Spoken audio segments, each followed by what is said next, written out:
परलोक संभारा।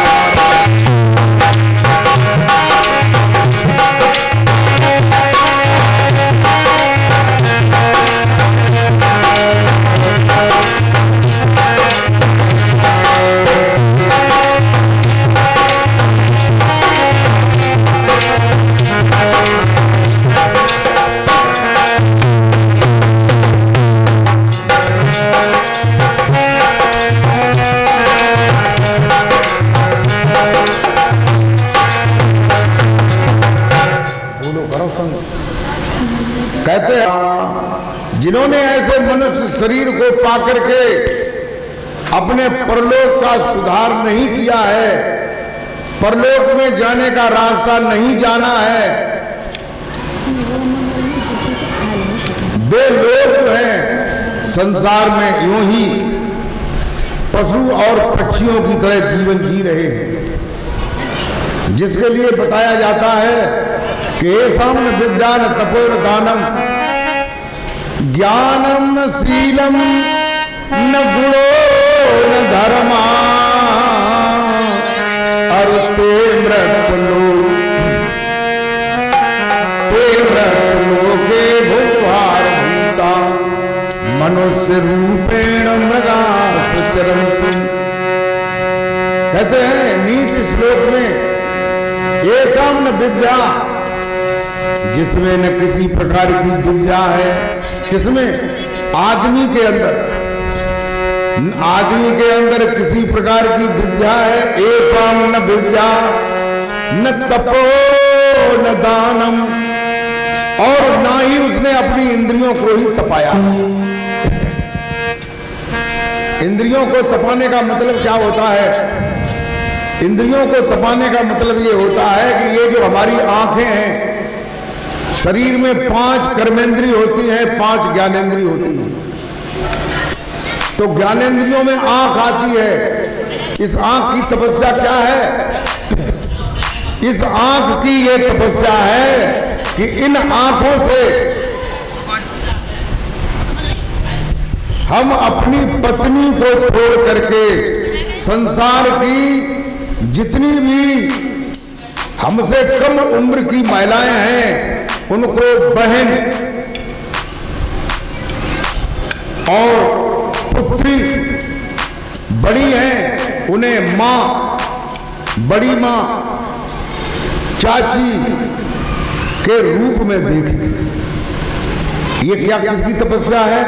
आंखों। और ये तपस्या को हम भूल जाते हैं। देखो हमें खिचड़ी खाने को मिली और खिचड़ी हमारे यहाँ है, लेकिन हम खीर को देखते पिता और खीर मिलती हुआ है नहीं। तो क्या है इसमें? ये तुम्हारी आंखों का दोष है कि नहीं? ये आंखों के दोष का सुधार करना चाहिए। तुम भक्ति को प्राप्त करना चाहते हो, मोक्ष मुक्ति को प्राप्त करना चाहते हो, इसके लिए पहले हमें अपनी इंद्रियों का सुधार करना चाहिए। कहते हैं न तपो, न तुमने इंद्रियों को ही तपाया है। इंद्रियों को तपाने का मतलब क्या होता है? इंद्रियों को तपाने का मतलब ये होता है कि इन आंखों से हम सबको मां बहन की दृष्टि से देखें। और जो महिलाएं हैं वो पुरुषों को पुत्र, भाई, चाचा, ताऊ, पिता के दृष्टि में देखें।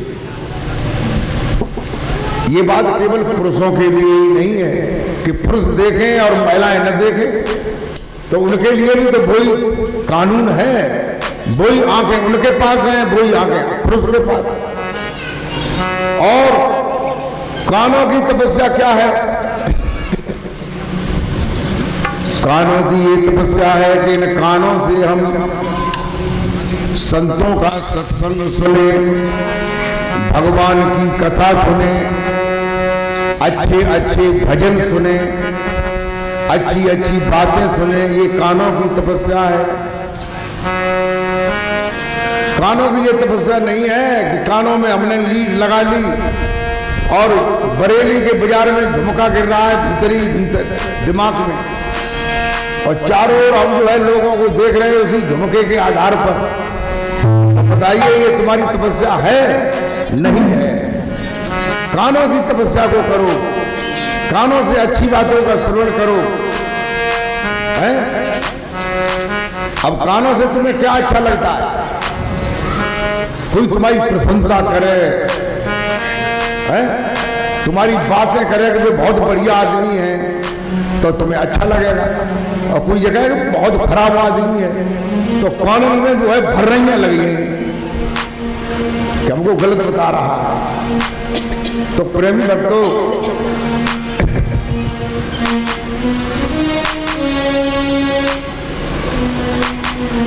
नाक की क्या तपस्या है? नाक जो है हमेशा अच्छी अच्छी चीजें, सुगंधित चीजें सूंघना चाहती है। और कुत्ता मरो हो 5-6 दिना उमन निकला तो नाक चाहते खाने की जगह सूंघे। बताइए भाई, नाक चाहती है? नहीं चाहती है। इसलिए नाक के द्वारा हम श्वास लेते हैं, जो श्वास नाभि तक जाती है और नाभि से बाहर फिर नासिका तक आती है। इसकी क्या तपस्या है? इसकी तपस्या है कि इस नाक के अंदर, श्वास के अंदर परमात्मा का नाम विद्यमान है, रमण कर रहा है। उस परमात्मा के नाम का सुमिरन करें, ये नाक की तपस्या है। गोस्वामी तुलसीदास जी कहते हैं, क्या कहते हैं? और बड़े भाग्य उर आवे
गोस्वामी तुलसीदास जी कहते हैं कि दलन मोहतम, दल कहते हैं, दल किसे कहते हैं? दल कहते हैं समूह को, यानी काफी संख्या को दल कहते हैं। यानी कहते हैं दलन मोहतम, जो मोह रूपी तम माने अहंकार है, अविद्या है, अंधकार है, उसका दल कौन है? मोह का दल। मोह का दल क्या है? मोह का दल जो है काम है, क्रोध है, लोभ है, मोह है, मद है, मत्सर है, अहंकार है, डाह है, तृष्णा है, ईर्षा है, द्वेष है। ये मोह का दल है। और ये मोह अगर खत्म हो जाए तो ये दल जो है अपने आप से कमजोर हो जाता है, नष्ट हो जाता है। तभी तो कहते हैं, गोस्वामी तुलसीदास जी ने कहा है, क्या कहा है कि मोह सकल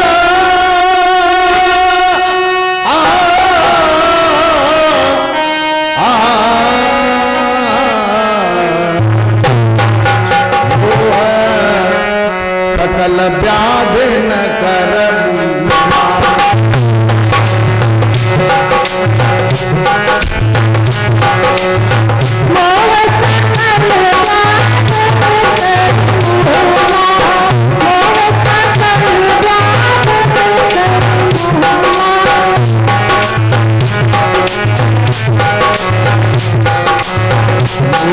सकल व्याधि न करमूला।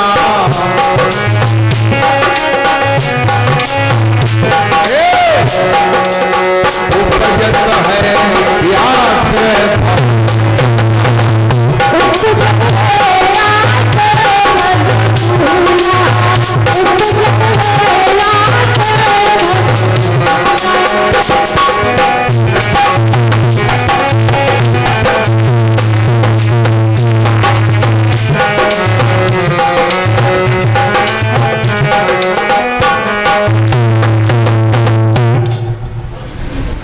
कहते राके लागू पास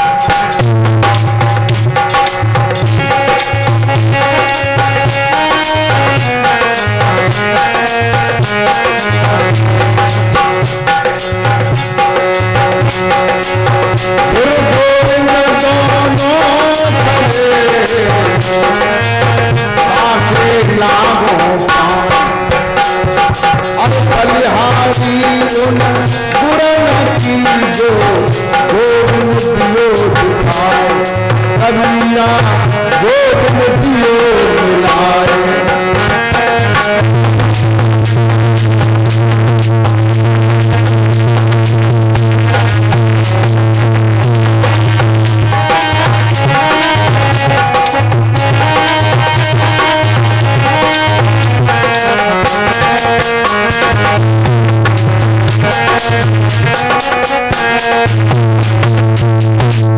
कहते हैं कि गुरु गोविंद दोनों खड़े, और गुरु और गोविंद दोनों एक जगह पर खड़े हो जाएं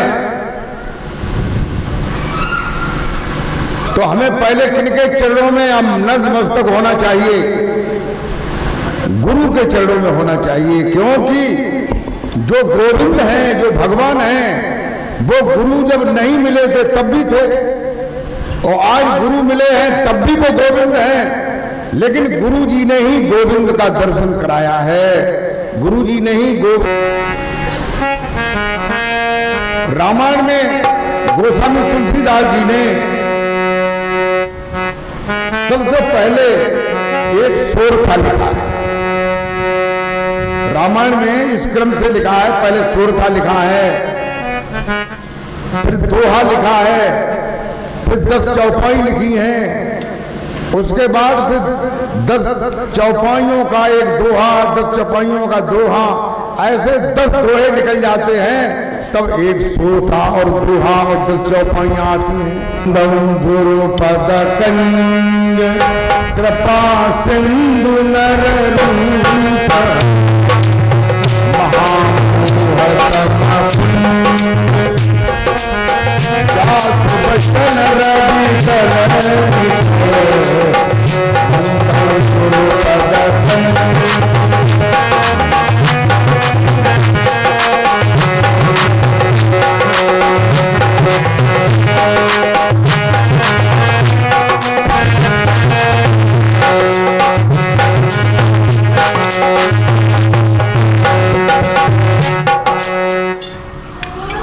प्रेम भक्तों, कहते हैं पहले तप की बात चल रही थी। इंद्रियों का तप क्या है, पैरों का तप क्या है? पैरों का तप यही है, आप लोग अपने घर से, मकान से चल करके यहाँ, पैरों से चल के यहाँ आए हो कि नहीं? तो ये पैरों की तपस्या है। और ये इंद्रियों की तपस्या है कि हम जो है सबको अच्छी दृष्टि से देखें, सबके अंदर परमात्मा को देखें, किसी को गलत भाव से न देखें। और गुरु के लिए तो बताते हैं कि बंदौ गुरु पद कंज, गुरु जी के कंज माने कमल, गुरु जी के कमलस रूपी चरणों की वंदना करता हूं। कृपा सिंधु नर रूप हरे, जो कृपा के सागर हैं और मनुष्य के रूप में भगवान हैं। कृपा सिंधु नर रूप हरे, नर रूप हरे यानी नर माने मनुष्य, मनुष्य के रूप में अगर भगवान है संसार में, तो तो जिंदा भगवान जो है वो संत और सदगुरु होते हैं। अगर उनके पास भक्ति की शक्ति और वो परमात्मा से नित्य प्रति मिलते हैं, भगवान से मिलते हैं, तो ऐसे संत और सदगुरु जो हैं वो ही जो है जिंदा भगवान संसार में हैं, वो ही हमें भगवान से मिला देते हैं। भगवान की महामोहतम पुंज, जो मोह का पुंज है, पुंज माने झुंड है, तमाम संख्या है मोह की। अभी मैंने बताई थी काम, क्रोध, लोभ, मोह, मद, मत्सर, अहंकार, डाह, तृष्णा, ईर्षा, द्वेष, जलन, ये मोह का दल है, मोह का पुंज है। जा सुवचन रवि कर निकर, जिन गुरुदेव भगवान की वाणी, रवि माने सूरज, निकर माने किरणें, सूरज की किरणों की करनी करती है।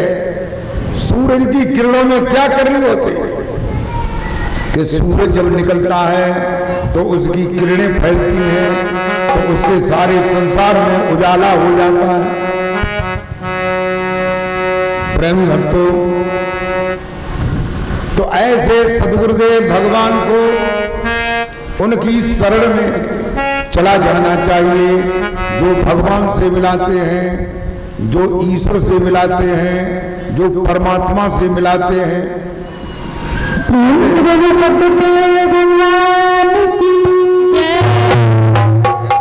कहते हैं कि हरि दरबारी साधु है,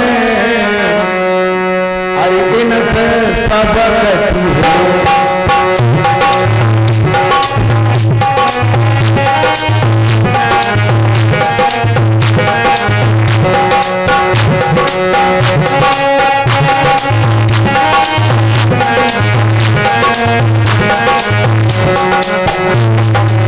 हरि दरबारी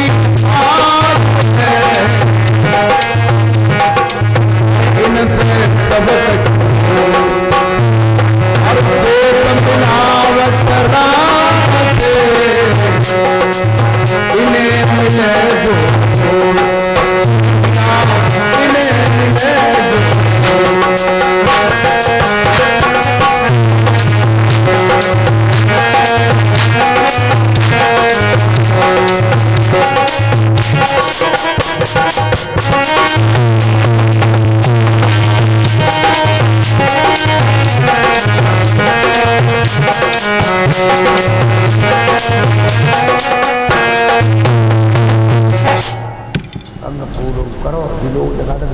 पूरे दिन जरूर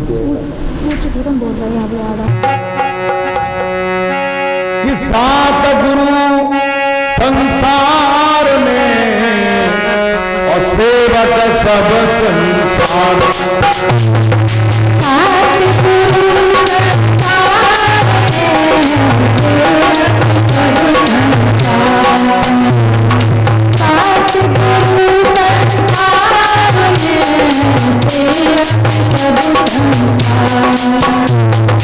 अरे सद्गुरु को जानिए जो हमसे करता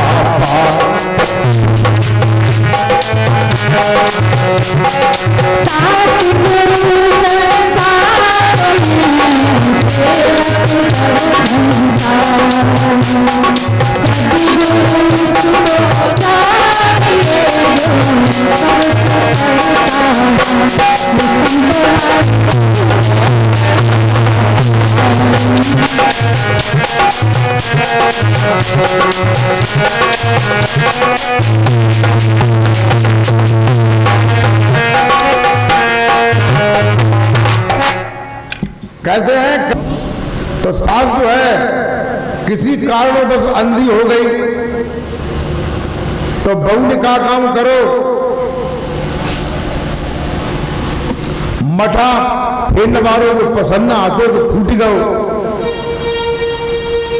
बागे दो खबरा कर ले कोरे घिसके, एक हम सब्जी धंधे करें और एक हम पानी धंधे करें। रोटी खाने के बाद अम्मा ने पूछी सास ने जो अंधी हती कि बहू जो बासन मोटे मोटे कैसे, उन्हें कही अम्मा अब जी नए जमाने में ऐसे मोटे ही बासन चलन लगे, अब पतरे ना चिंता। तो उन्हें कहा ठीक है।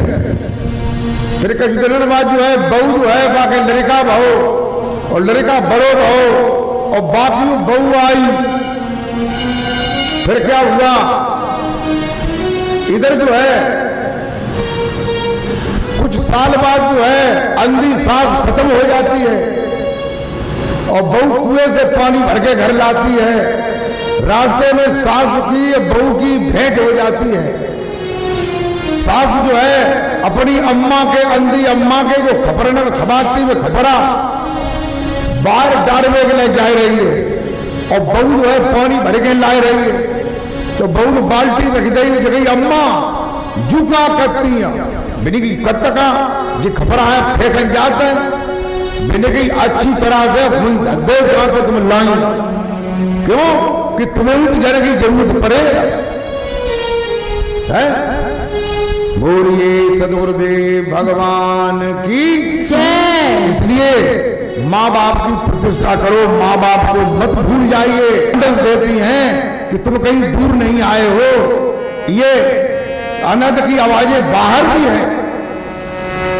फिर भी बच्चा रोने लगता है तो उस जहां पर बच्चा रहता है वहां पर एक दीप भी जलाया जाता है जो रात दिन जलता है, कई दिनों तक जलता है। इसलिए जलता है कि बच्चा जो है अंदर में प्रकाश देखता रहा है। कहते हैं कि परम प्रकाश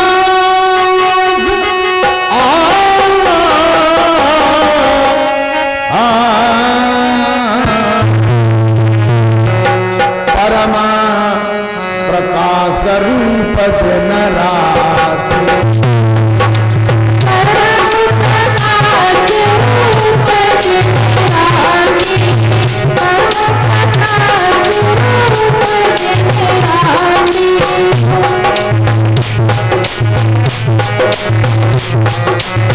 परम प्रकाश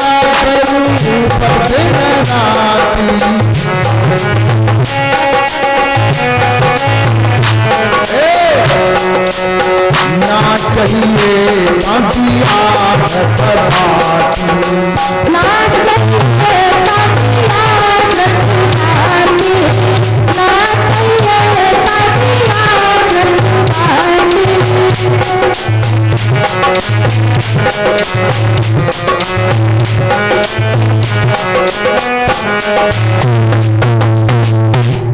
जो सद्गुरु होते हैं वे क्या करते हैं, जीव को तभी तो अंतर का ज्ञान कराते हैं जहां अंतर में प्रकाश है, न दिया है, न घृत है, न बत्ती है,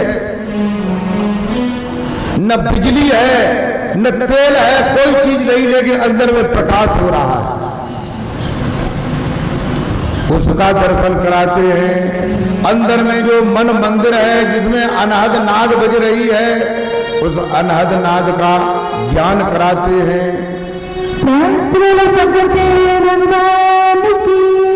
कहते हैं कि मन मंदिर तन भेद कलंदर घटई तीरथ नावा, और एक शब्द जो प्राण बसत सो और जन्म नहीं पावा। एक शब्द जो है तुम्हारे प्राणों में निवास कर रहा है, रम रहा है, वो बहुत जन्म नहीं पावा। यानी वो जितने मनुष्य के अलावा जितने भी जन्म हैं, जितने भी शरीर हैं, पशु के, पक्षी के, कीट के, पतंग के, उसमें वो नाम है, लेकिन वो उस नाम को जान नहीं सकते हैं, केवल मनुष्य ही जान सकता है। तो तीसरा गुरु कौन होता है? दाई होती है जो नाल छेदन करती है। चौथा गुरु कौन होता है? जो नामकरण संस्कार करता है, समय नक्षत्र राशि देख करके नाम रख देता है कि तुम्हारा नाम पप्पू है, टिंकू है, हरिदास है, रामचंद्र है, रामसरी है, रामलाल है? ये नाम रख देता है, वो चौथा गुरु होता है। और पांचवा गुरु कौन होता है? जब कुछ लड़का बड़ा हो जाता है तो स्कूल में जाता है, वहां पर हिंदी, उर्दू, अंग्रेजी, उड़िया, मुड़िया, तेलुगु, पंजाबी, सिक्कम, भूटानी, मराठी, बंगाली, गणित, व्याकरण, गृह विज्ञान, विज्ञान इनको सिखाता है। वो 5वां गुरु होता है। और 6वां गुरु कौन सा होता है? जब लड़का बड़ा होता है, समझदार होता है, शादी हो जाती है, जब वो कथा भागवत सुनता है तो उसके दिमाग में ये आता है कि संसार में कभी भगवान आए थे, अवतार लिया था, आज भी भगवान हैं और वो हमें दिखाई नहीं देते हैं, सदगुरु के माध्यम से उनका ध्यान होता है। तो वो उनको मंत्र बताते हैं, जिह्वा से, ओठ से, कंठ से जपने वाला मंत्र बताते हैं। ओम नमो भगवते वासुदेवाय, ओम नमो नारायणम, ओम नमो शिवाय, ओम ह्रीं श्रीं क्लीं ऐं रं सोहं सतनाम आदनाम पाताले नाम सिंधनाम अदली नाम अल्लाह नाम पाक नाम खुदा नाम ह्रीयम नाम श्रीयम नाम क्लियम नाम सोहम नाम सरोहम नाम, तरह तरह के नाम बताते हैं। ये 6वें गुरु होते हैं। लेकिन मंत्रों का ज्ञान अंत में काम नहीं आता है, क्योंकि जब अंत आता है, अंत समय आता है, कहते हैं भगवान विष्णु ने काकभूषण को पूछने पर बताया कि आदमी जो है भवसागर से कैसे पार हो सकता है। तो भगवान विष्णु कहते हैं कि जब आदमी अंत में मृत्यु को प्राप्त होता है तब उसकी कर्मेंद्रियां शिथिल हो जाती हैं। कर्मेंद्रियां माने हाथ, पैर, लिंग, मुख, गुदा। तो जब मुख शिथिल हो जाता है, जब कार्य नहीं करता है, तो तुम मुंह से ओम नमो भगवते वासुदेवाय, ओम नमो नारायणम, ओम ह्रीयम श्रीयम क्लियम ये कुछ नहीं कह पाओगे। कह लोगे? क्योंकि जब मुंह बंद हो जाएगा, जीभ भी टेढ़ी हो जाएगी अंदर में, आंखें जो है देखना बंद कर देंगी, कान सुनना बंद कर देंगे, नाक सूंघना बंद कर देगी। तो इसलिए जो 7वां गुरु है, जो सदगुरु है, कहते 7 गुरु संसार में सेवक सब संसार, और सदगुरु उसको जानिए जो भव से करता, जो भव सागर से पार करता है, वो 7वां गुरु होता है। कहते हैं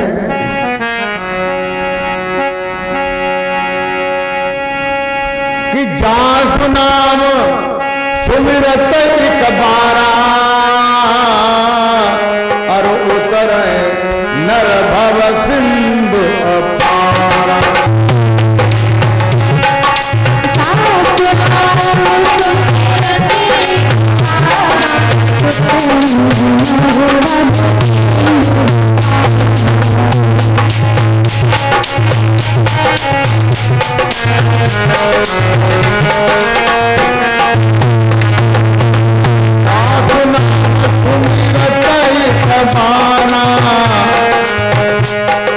अरे उतर नर भव सिंधु अपारा।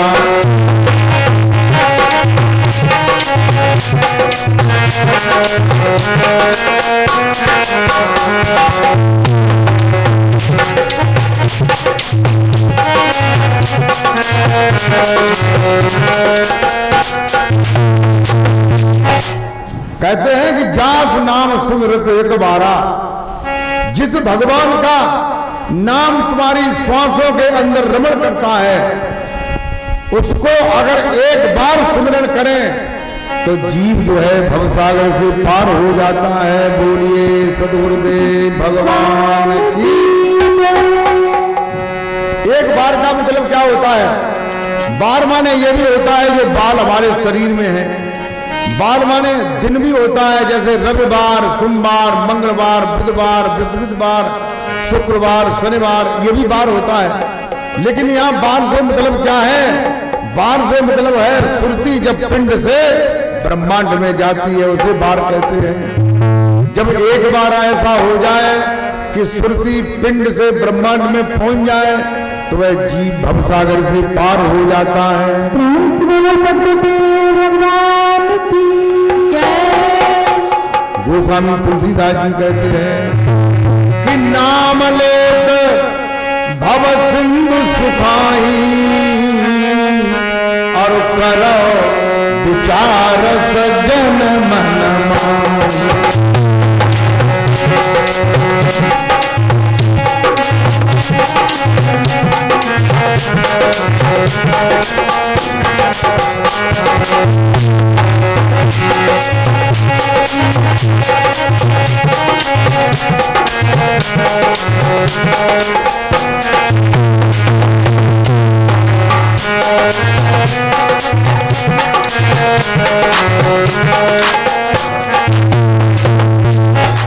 मेरे भगवत प्रेमियों, अभी पीछे मैंने चौपाई कही कि जास नाम सुमिरत कुमारा उतरे नर भव सिंधु अपारा। भव सिंधु माने सागर और भव माने भव, यानी भव सागर से पार हो जाता है, ये अर्थ। दूसरी चौपाई मैंने ज्यादा धन है तो वो ज्यादा धन के होने से दुखी है, उसे नींद नहीं आती है। लड़का जो है सुबह शाम को खेतों में घूमने जाता है तो जब तक लड़का वापस नहीं आ जाता है तब तक चिंता लगी रहती है कि लड़का को कोई पकड़ न ले, नाम पर 20 लाख रुपया मांगे। तो ये भी दुखी है। जिसके लड़कियां ही लड़कियां होती हैं, लड़के नहीं होते हैं, तो वो लड़के से कारण दुखी है। किसी के लड़के ही लड़के होते हैं तो वो ये सोचते हैं कि एक लड़की नहीं आ जाती अपने भाइयों के रखिया बांधने के लिए, भाई दूध खिलाने के लिए, तो वो इसलिए उससे दुखी है। सभी भवसागर में दुखी हैं। कहते हैं कि निर्धन कहे धनवान सुखी और धनवान कहे सुख राजा तुम्हारो और राजा कहे महाराजा सुखी और महाराजा कहे सुख इंद्र तुम्हारो। इंद्र कहे हमको सुख का है और सुखी देखो तो विष्णु को निहारो और विष्णु कहे हम भी न सुखी हैं और सुखी यदि देखा तो मेरा भक्त सहारो। जो मेरा भक्त है, जो मेरे सहारे से मुझे पुकार रहा है, तो उसकी मुझे याद है, चिंता है, मुझे नंगे पैरों भागना पड़ता है। बोलो सतगुरुदेव भगवान की जय। जब कुम्हारिन जो थी सतयुग में घड़े पकाया करती थी, एक बार ऐसा हुआ कि घड़े में बिल्ली के बच्चे घुस गए और उसने आवा लगा दिया, आवा जलने लगा। लेगा मेरे पिता का नाम लेगा। मेरे पिता जो है भगवान है, भगवान हिरण्यकश्यप। तो उन्होंने कहा तुम्हारे पिता हमारे बिल्ली के बच्चों को नहीं बचा पाए, हमारे भगवान बचा लेंगे। प्रेमी भक्तों, उन्होंने कहा देखते हैं तेरा भगवान कैसे बचाता है। तो सवेरे जब आवा खोला गया तो पहला दिन पहुंच गए, तो देखा जब आवा ठंडा हो गया तो घड़ों को हटाया गया, सभी घड़े पक गए, लेकिन 2 घड़े नहीं पके जिनमें बिल्ली के बच्चे भीतर घूम रहे थे, म्याऊं म्याऊं कह रहे थे। बोलिए सतगुरुदेव भगवान की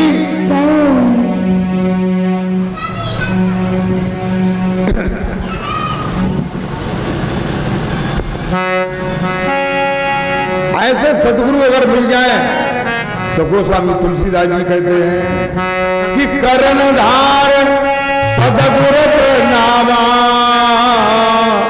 और दुर्लभ सहज सुलभ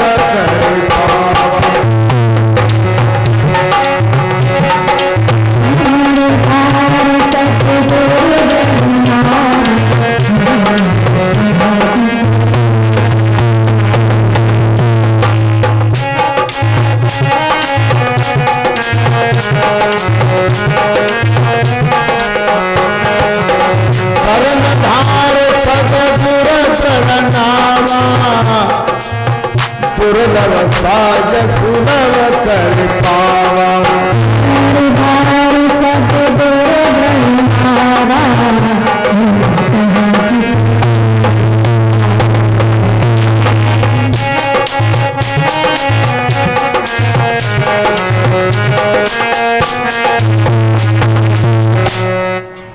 अगर ऐसे कर्णधार कहते हैं कि जो केवल कहने ही वाले नहीं हैं, कहने के साथ साथ करके दिखाने वाले भी हैं, ऐसे सद्गुरु मिल जाए कि आओ पुकार और लोचन अनंत उघाड़ियां सो अनंत दिखा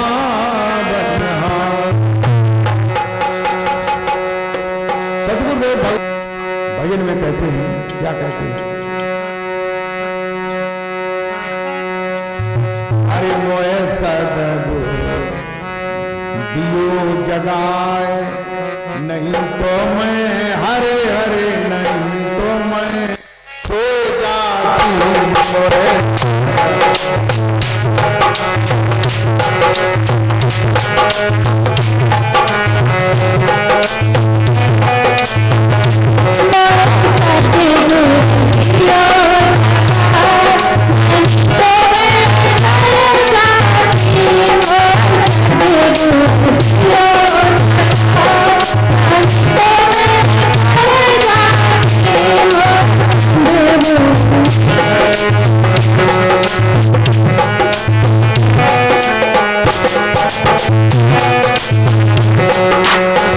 जीवात्मा रूपी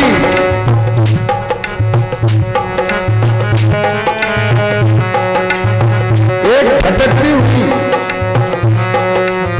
आत्मा जो है ये कह रही है, मुझे अगर सद्गुरु नहीं मिलते तो मैं सो रही थी, उन्होंने ही मुझे जगाया।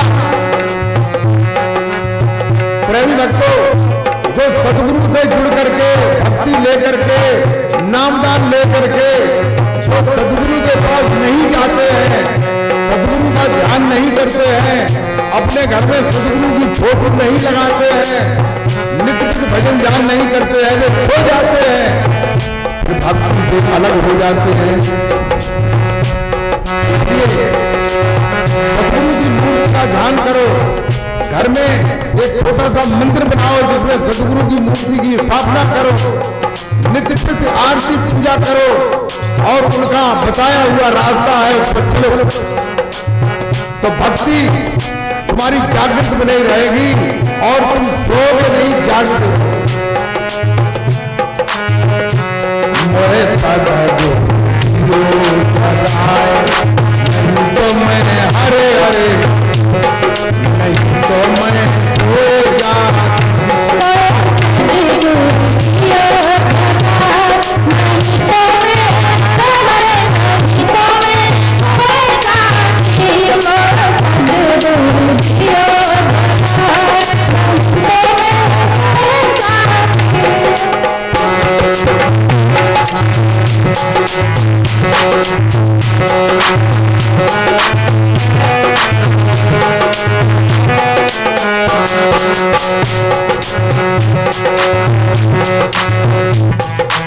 और क्या कहते हैं भजन के अगले अंतराल में, लग रही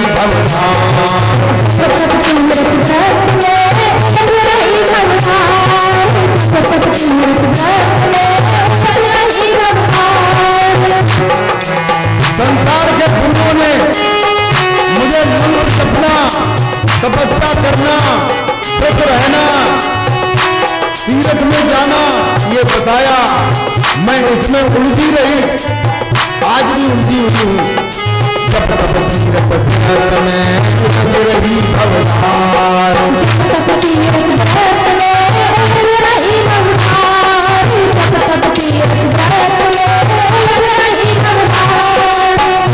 पत्थर ढूंढ रही थी, पानी पत्थर ढूंढ रही थी, जाती मंदिर द्वार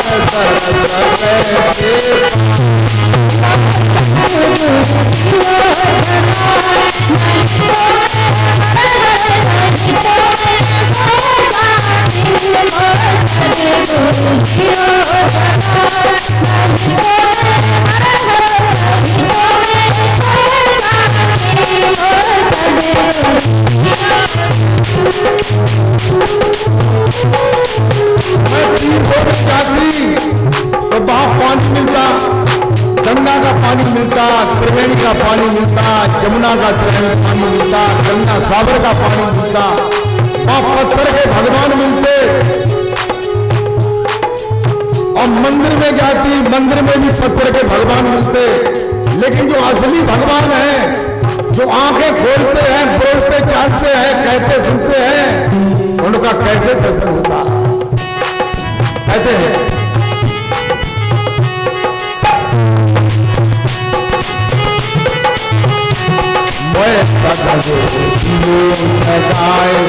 नहीं तो मैं हरे हरे, नहीं तो मैं सो जाती।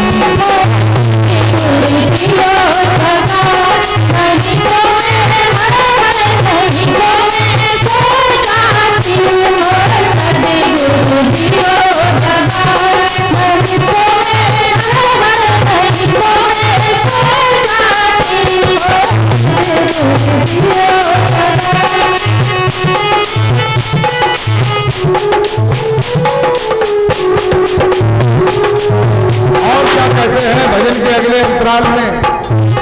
अरे छाप तिलक भेद समांकार विचार, छाप तिलक और भेद जागो अहंकार विचार, छाप तिलक और भेद जागो अहंकार विचार। ये जो छाप तिलक है, कहते दाढ़ी रखा लेना मेरे जैसी, या सुकुल मुंडा करा देना, लाल कपड़े पहन लेना या सफेद पहन लेना, इससे क्या होता है? हम ये समझ लेते हैं कि हम महात्मा बन गए हैं, हमें अहंकार हो जाता है। ये कबीर कहते हैं, क्या कहते हैं? अरे छाप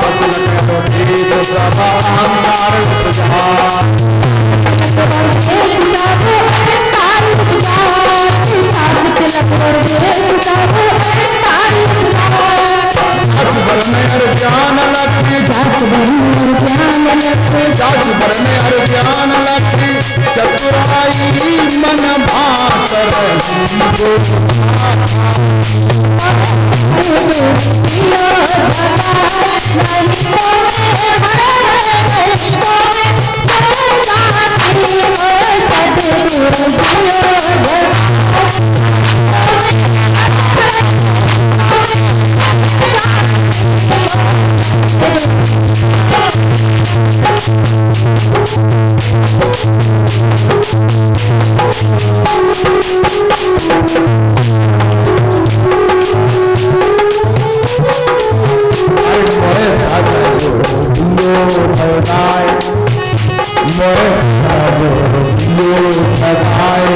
नहीं तो मैं हरे हरे, नहीं तो मैं सो जाती।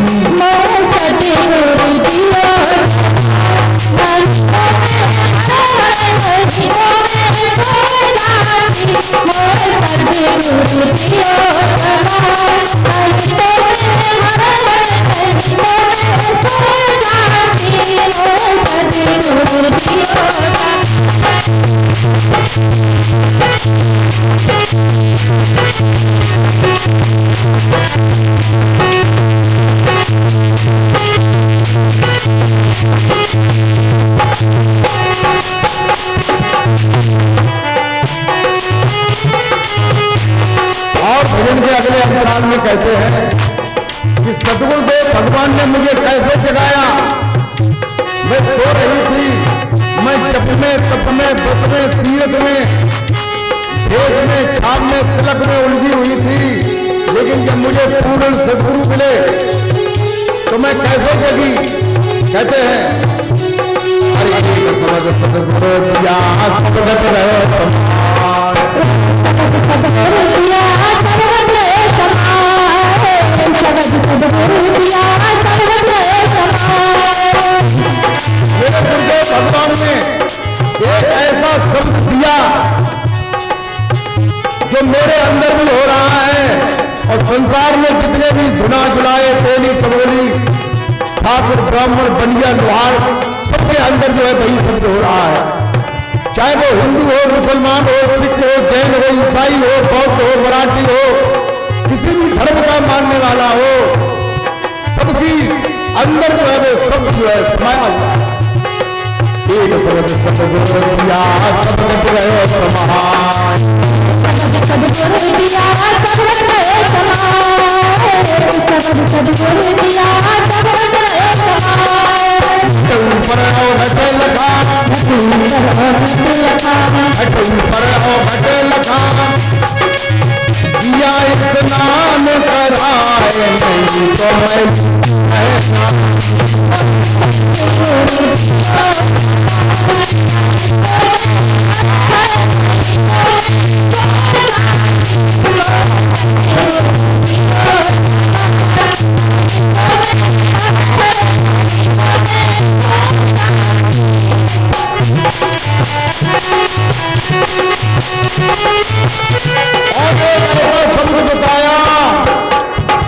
कैसा शब्द बताया। ये सिर से लेकर के पैरों के तलवे तक घट कहते हैं। घट माने शरीर, लेकिन घट के ऊपर अवघट, यानी ऊपर बेहद में एक ऐसा शब्द बताया। घट ऊपर अवघट लगा, दिया स्नान कराए। किसमें स्नान कराया? अवघट में स्नान कराया। घट ऊपर अवघट लगा, अरे घट ऊपर अवघट लगा, दिया स्नान कराए तो मैं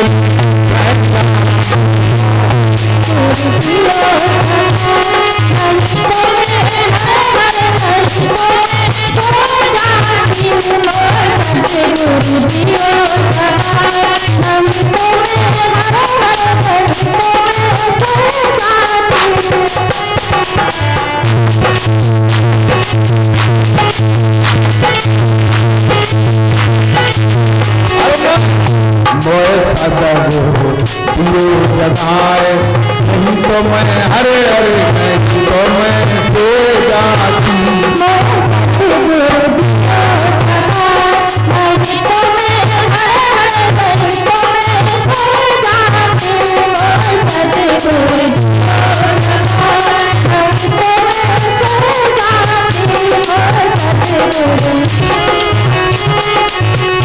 सदगुरुदेव भगवान ने मुझे जगा दिया। मैं जब तब तीरथ पानी पत्थर में उलझी हुई थी, छाप तिलक में उलझी हुई थी। एक ऐसा शब्द बताया जो मेरे अंदर हो रहा है और सबके अंदर हो रहा है, और जो बाहर ऊपर बेहद में भी हो रहा है। कहते हैं, क्या कहते हैं? उजड़ी में उड़ के अरु स्नान बना,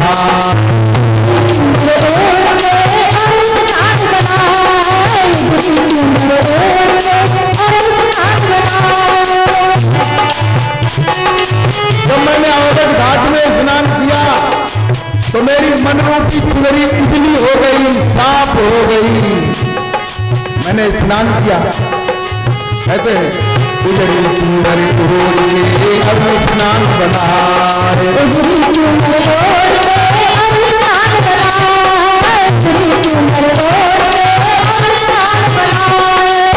अनुरागी प्रिय सो गई, अनुरागी प्रिय सो गई, अरे शाम अरे सदा गुरु पाए तो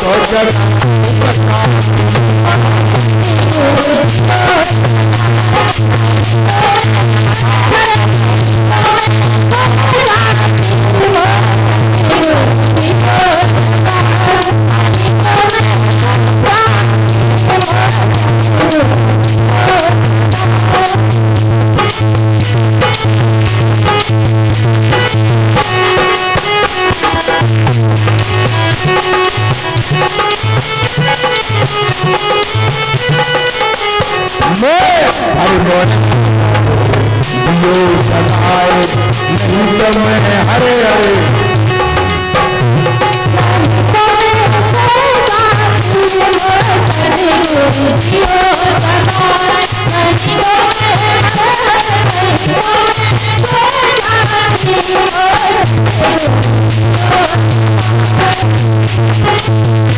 Thank you.